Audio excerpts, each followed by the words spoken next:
Yo,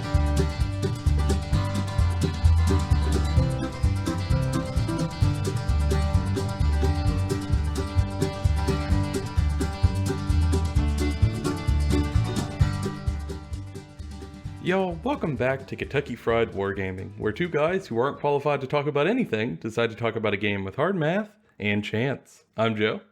And I'm John. And on this episode of the podcast, we're talking about a more, I guess technically speaking, John, a more personal topic than usual. Or is it a more technical topic? I mean, it is a technical topic, but it's also a little more intimate of a topic. Intimate, you say? Not that intimate. That's for the OnlyFans. Sub now for $99.99. You're gonna a month. You're gonna disappoint many people. There's like 35 listeners. I think they'll be okay. On this episode, we wanted to talk about something that I think is often lost in a lot of discussions about the game and some of the balance around it.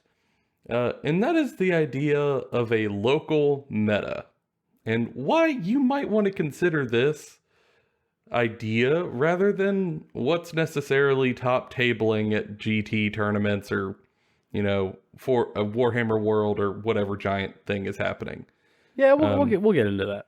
Yeah, because, I think oftentimes people kind of look at a tournament list and go, monster! And then they're terrified of that list, but how often do you actually play it? And that's worth talking about. Yeah, I got opinions. It'll be great. Spicy. Ooh. But first, hobby time and games played.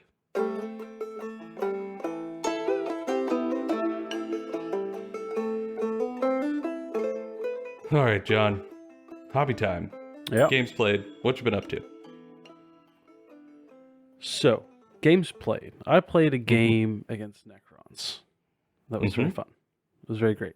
I also have been painting models. Guard models, per se. Tried streaking grime on tanks. Love it.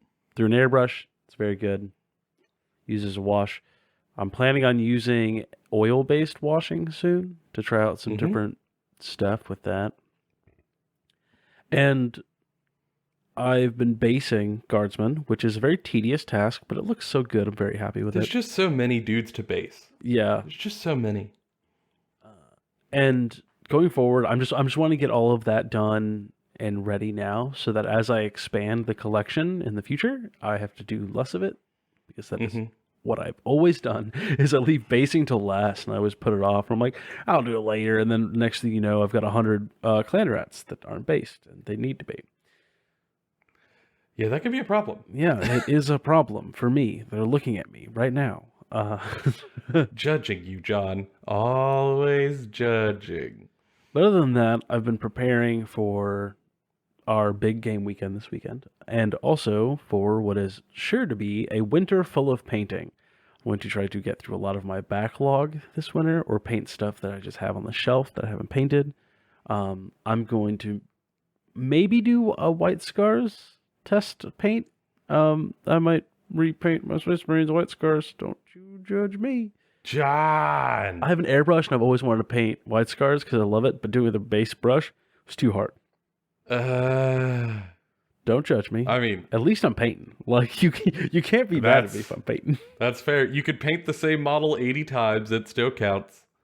And then I also want to work on the Cruel Boys. I want to start trying to get models for the Cruel Boys here and there and build up. I'm going to try to do a lot more of lighting effects with them and try to do some more interesting, weird stuff with them. But I'm excited for that. That's the thing I'm focused on in AOS right now is Cruel Boys. I just need to go get the book. And then I can build them and work with them and have a good time. Yeah, that'll be great. Over here on my side, to be honest, it's been a lot of the same.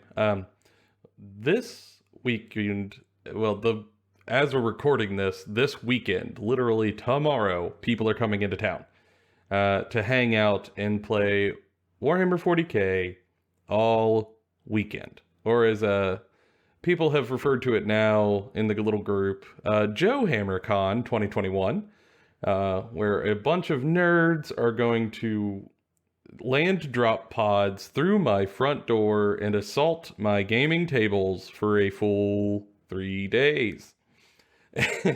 it's really exciting. Can't wait. Absolutely tickled pink to have everybody over. I think we're gonna have a blast. But with that, as I mentioned last week, I have been painting my ass off. I mean, constantly. Every little like bit of time I could sneak away to try to do some painting, I am doing it. Because I wanted to try to, as much as possible, be painted before the weekend. And initially, my goal was to paint a 1,000-point army, because that was going to be the point levels we were playing. And then someone went, hey, like, what if we threw another 500 points in the mix? And I went, oh god, no.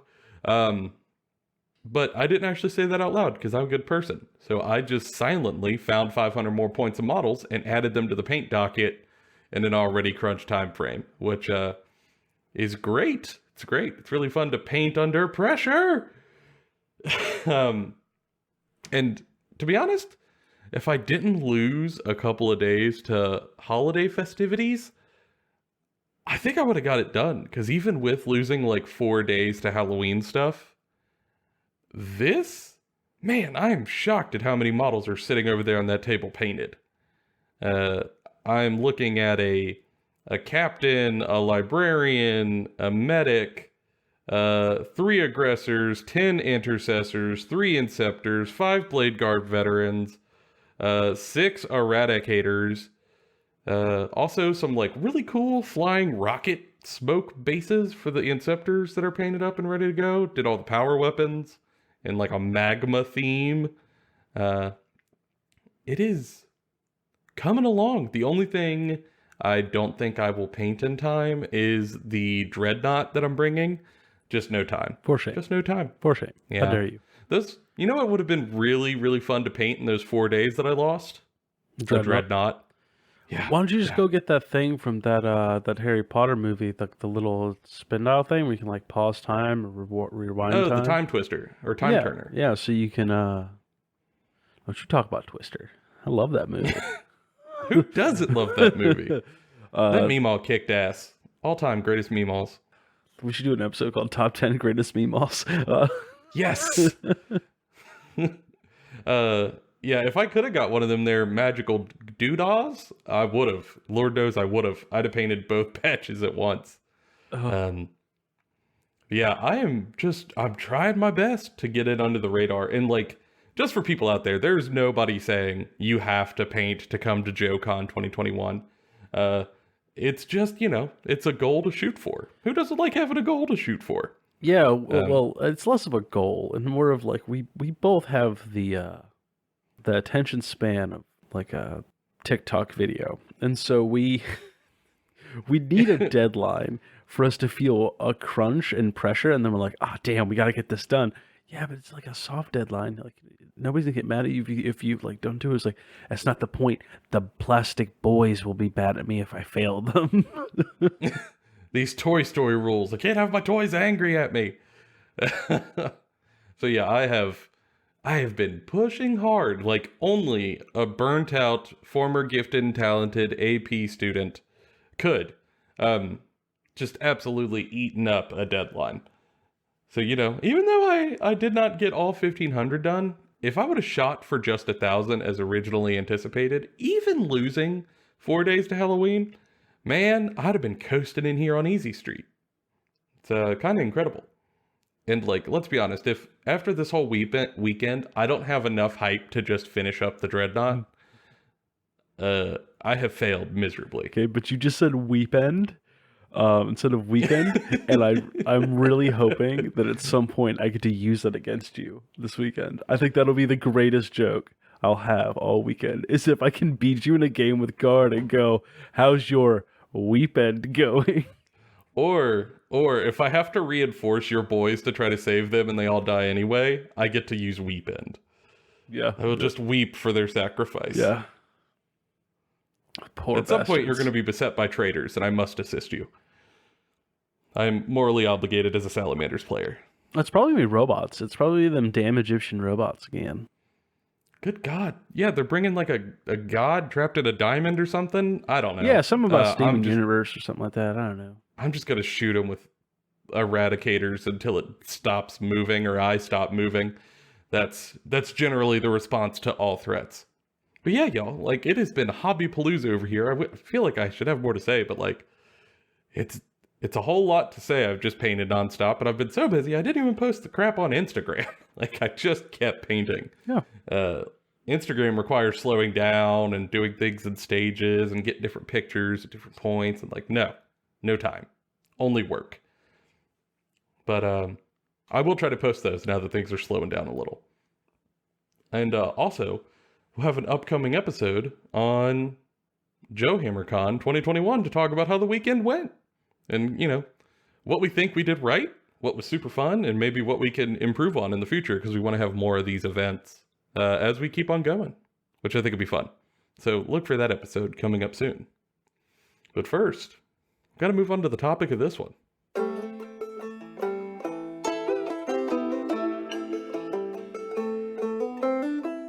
All right, John. So, I'm actually really interested to talk about this one, but before we jump in, I want to put out a quick request to the viewers right here at the top of the actual episode topic, because I know if I leave it to the end, some people don't necessarily want to stay and listen through all of our muddling at the end, which is fair, so I'm going to put it here. Y'all, last week at the end of the episode, we talked about how our 1-year anniversary is coming up in just a couple of weeks, and that we really want to make a sort of heart-to-heart episode where we get on here and just talk about our experience over the year and sort of what we think has gone well, what we think we could do better, and also to talk about some changes that we're thinking about making to the show in the near future. And for us to do that episode and to do it well and to do y'all justice, we would love to hear your thoughts about the show a year in. How you feel about it, what you like, what you don't like, what you'd like to see more of, if you got episode topics you'd like to see, or maybe you just want us to do other genres. Maybe you got a request for us to do, I don't know, narrative content, or maybe video stuff. Whatever you have in your head, this is a time where we are open to changing some stuff, and even in some big ways. And, we got some ideas ourselves, but we'd love to have the buy-in of the people who listen to us every week. Because, let's be honest, we do it for y'all. So any thoughts, much appreciated, and we'll take it in stride and probably bring it up in the episode itself if it's a question to answer it, or if it's a sort of format change, we'll just consider it outright. But all right, now that the big request part is done, John, what the hell is a meta? Okay. And why does it bring me blood-boiling rage when someone talks about it? Well, that part is probably due to Facebook and its new meta thing. Which, don't worry, me too, big angry. But colossal angry. How dare they ruin Sweet Baby Ray's barbecue sauce for me? God damn you, Zuckerberg. How dare you? I saw some Sweet Baby Ray's in my fridge this morning and was just mad. And I can't tell you how much I hate that association. Just look at it, you got angry, you pull it out and start crying at 5 in the morning in a dimly lit kitchen over a bottle of Sweet Baby Ray's going, why am I so mad at you? Fuck you, Zuck. Fuck you. Ruined something beautiful, Zuckerberg. You ruined it. But no, we're not talking about the poorly named brand change for Facebook. That's another episode. That's a drinking episode. I don't know if I want to talk about Snowpiercer or Snow Crash or Ready Player One or a lot of things. But anyways, back to the actual topic at hand. What a meta is a meta is the different factions that take up where you're playing games and the strong units they bring and the strategies that they're bringing. I think the best way to kind of explain it is that like everyone's probably been on the Warhammer Reddits, if you're into the rules, or the Warhammer competitive Reddit specifically, or like some of the Facebook groups where you see people talking about, is this viable? Is this viable? The win rate for this army or this army list, or like this unit is hyper points efficient as opposed to this unit. This unit's trash. These are the best stratagems. These are the best sub factions. So on and so on. Right. Mm-hmm. Yep. And that is generally talking about the bigger overarching competitive tournament scene meta, where you've got hundreds of players playing stuff all the time, and theory crafting and testing and taking and going and interacting with a bunch of all those folks, and they have a meta that kind of encompasses a no-holds-barred ideology for the most part. Yeah, and most of whom are tooling up to win. Yes. Like, that is the goal. And not just win, like, that event or a game. They're aiming to try to win an overall. Like 5-game tournament that they paid to be at where money's on the line. And they will keep going to those tournaments to try to get like top player in this faction at the end of the year, or like the top player or in the top 8 players at the end of the year. Right? Yeah. Very specific set of circumstances there. We'll come back to that in a moment. Yeah.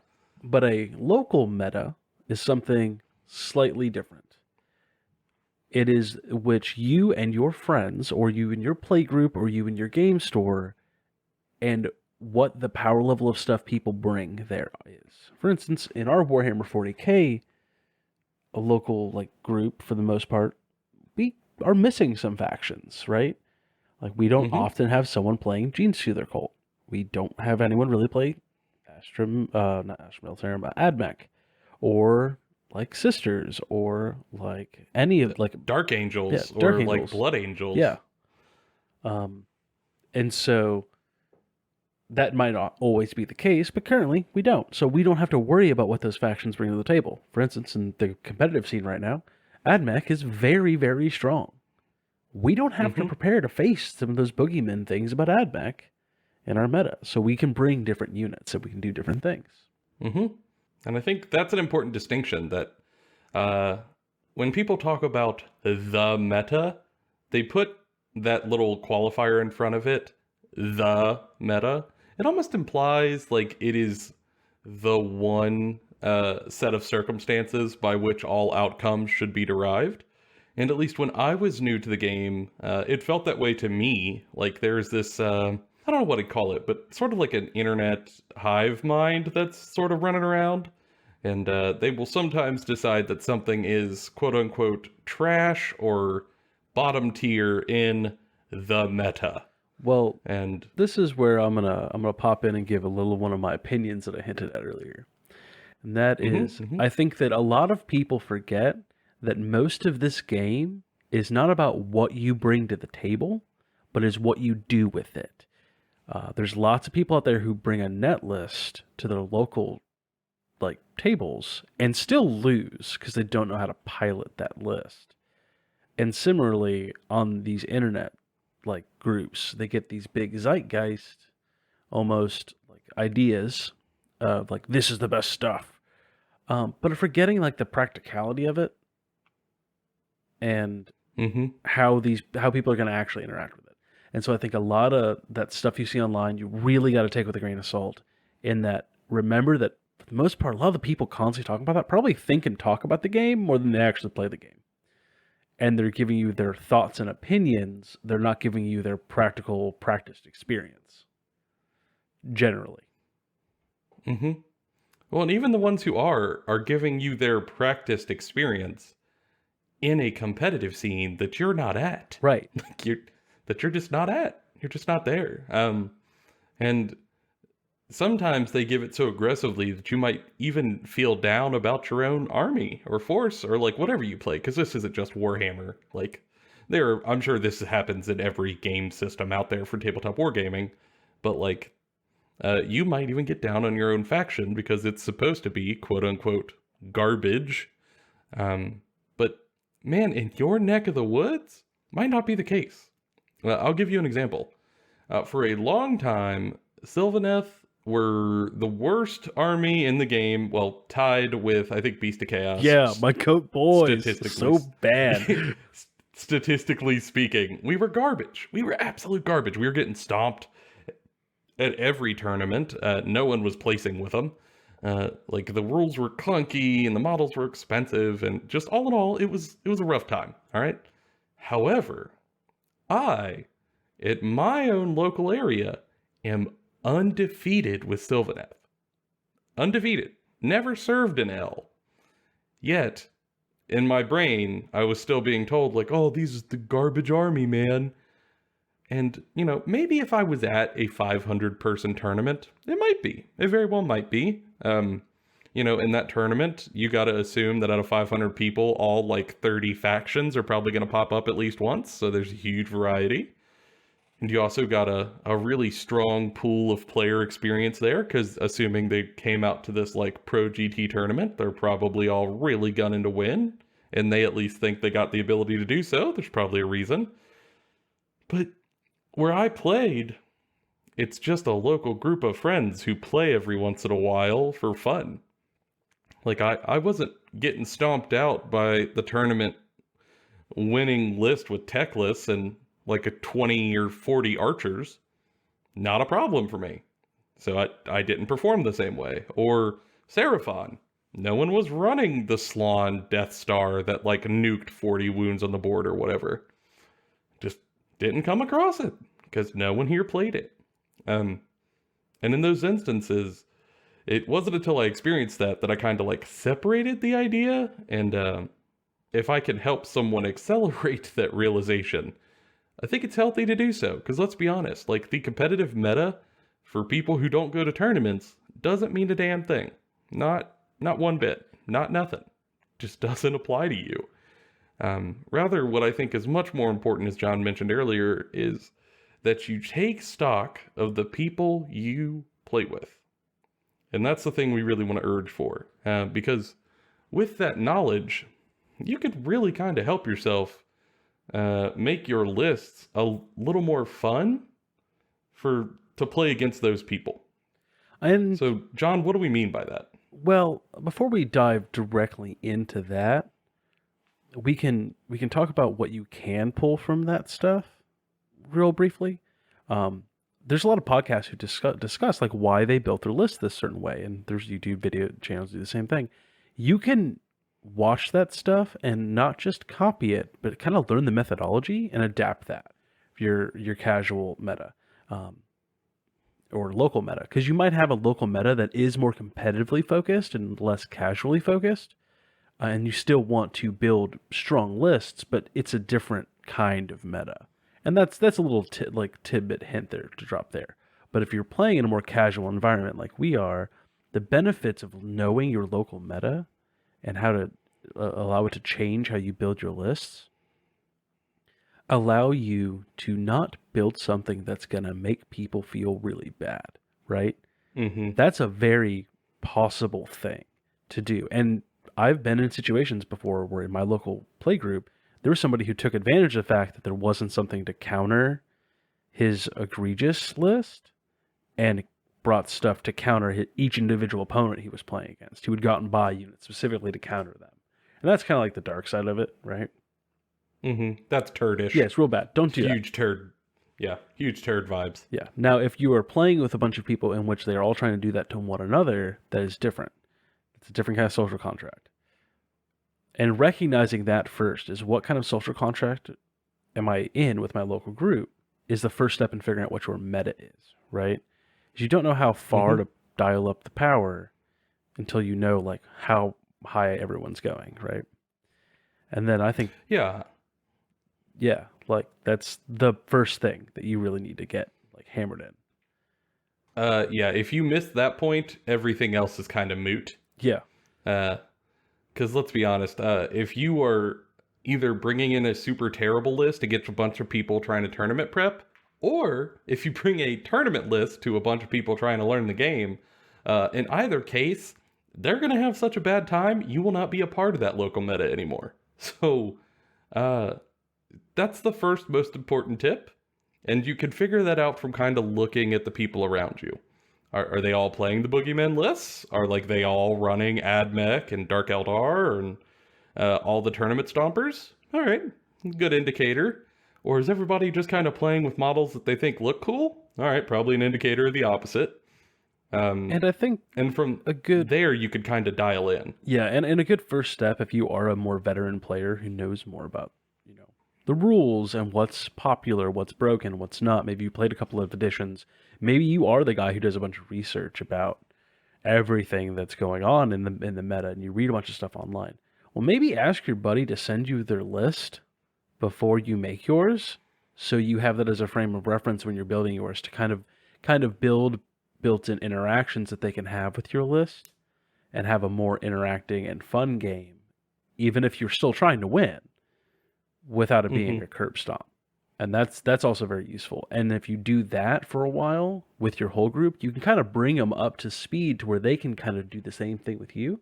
And then eventually you all get used to how each other build lists and the power level that you're at, and you won't need to like try so hard to do that, right? Like when me and Joe build for a game, we kind of naturally build to hit that same kind of like power echelon, and we Hmm. don't we're not going to overpower one or the other.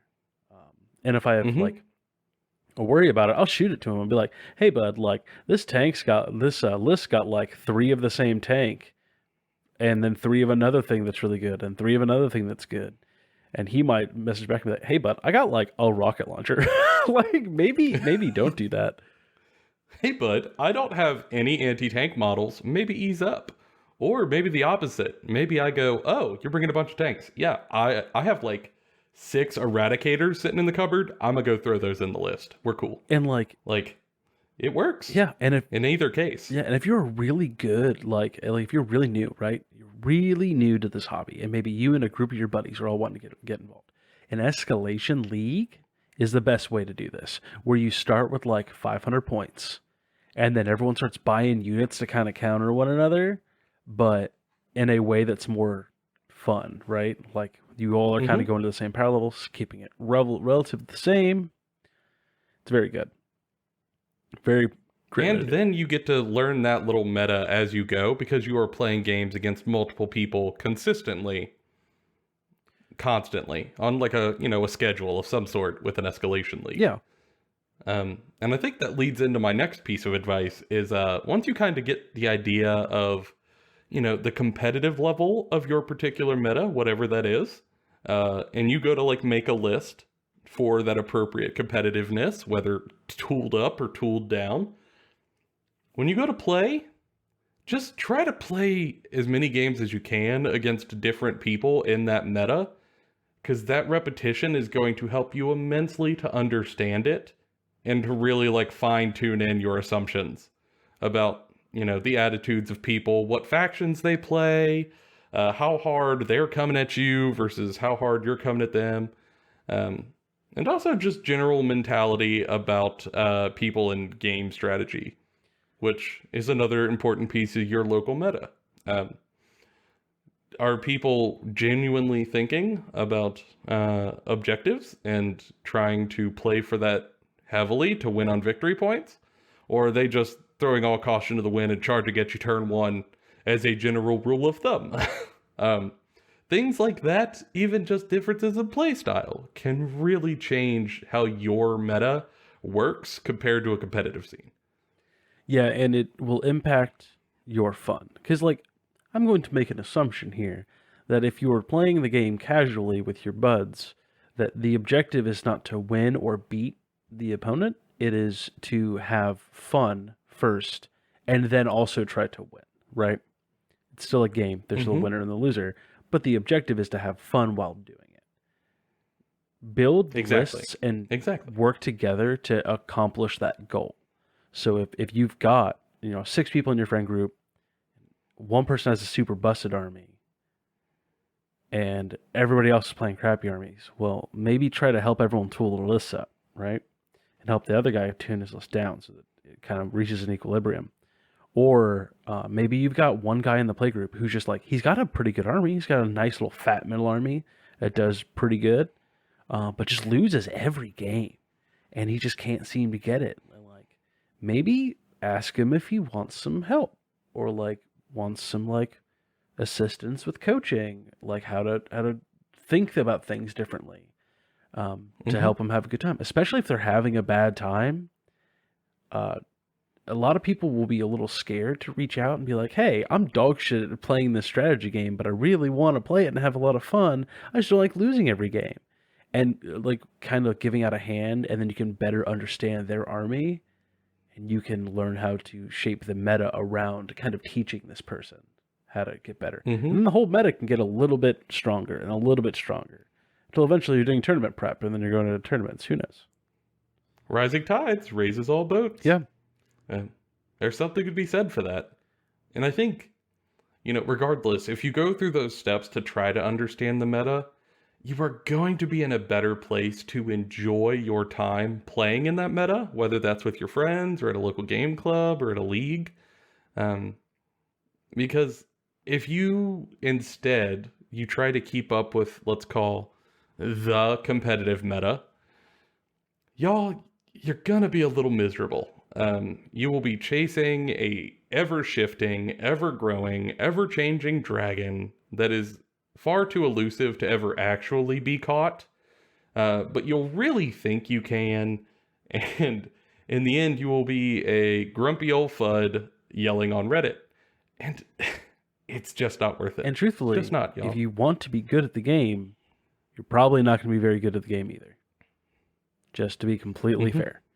Like, if you are constantly switching factions with the intent of, like, trying to, like, win by doing that, you're not going to get really good at the game because you're not actually taking the time to learn any of them. And I know I say that, having talked about all the different factions that I own, and I'm constantly building and painting new ones, but, I'm not trying to be good. I'm just trying to play the game, I lose probably about 3/4 of my games.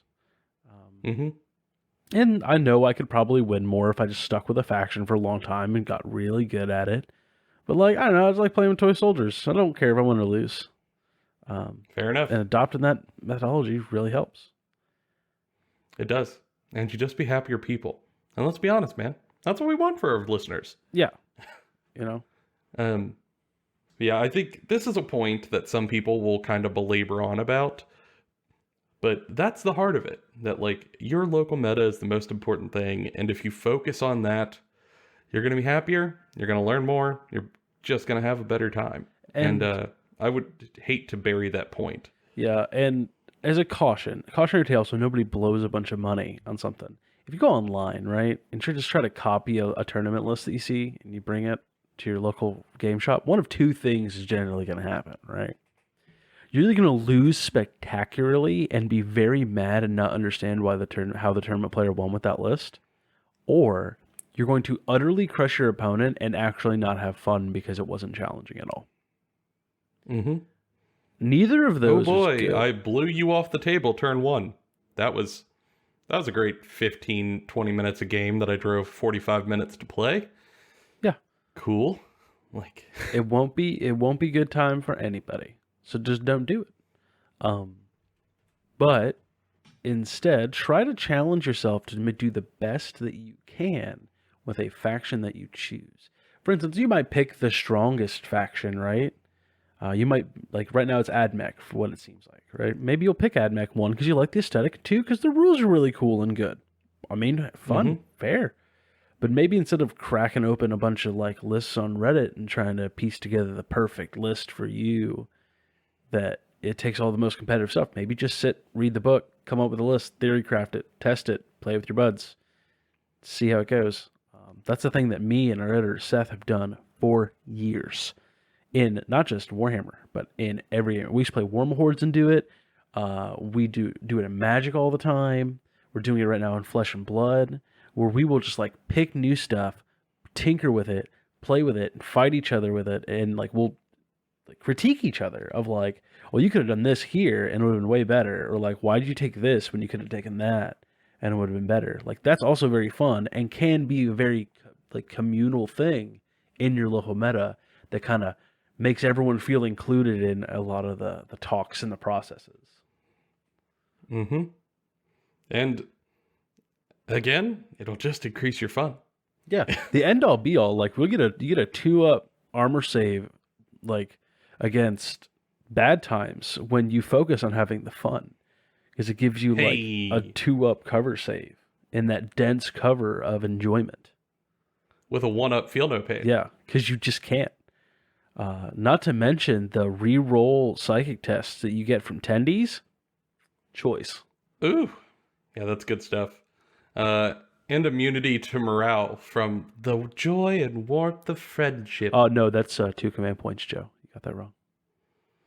Man, but I spent all my command points turn 1 trying to get to the game store. You're bad.